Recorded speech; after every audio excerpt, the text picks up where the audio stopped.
চেনেন না কি নাম? এর কুদনের দানে স্বাস্থ্য ভালো হয়, ফলন বাড়ে। এই যে ঠেকানোর মালিক কে?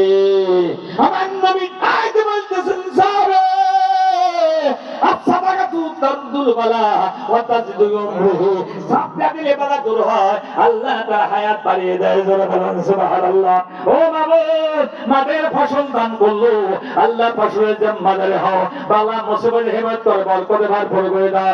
দুনিয়ার সব দাগ সন্দেহ দূর করো। কিয়ামতে মুসিবতের দিনে আল্লাহ সকিদের সঙ্গে জান্নাত দেওয়া। জোরে বলা হবে আমার মুসলমান হাজী রাহেলা ইরাম নামে তো হাজী রজব আলী বনগ্রাম নলুয়া 100 টাকা আরো দান করে। আল্লাহ স্বামীর জন্য দোয়া চাই। স্বামীরা মাবুদ, স্বামী স্ত্রী বন্ধন তুমি ভেঙে দিছো, বিবি দানটা কবুল করে দাও।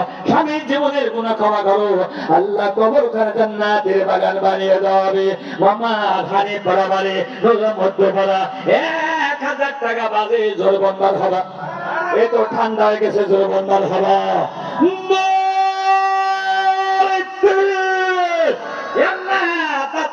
কবুল করো, সুখ দাও, শান্তির হাত ধরে করো।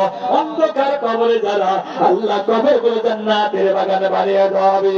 মামা জাকির হোসেন এমএ, আব্দুল কাদের সরকার ধরুয়া 2000 টাকা বাজেট করেছে। জোরবান্দার হওয়া আরো যে বলতো আমার হারা। আল্লাহ বান্দা দানটা কবুল করো।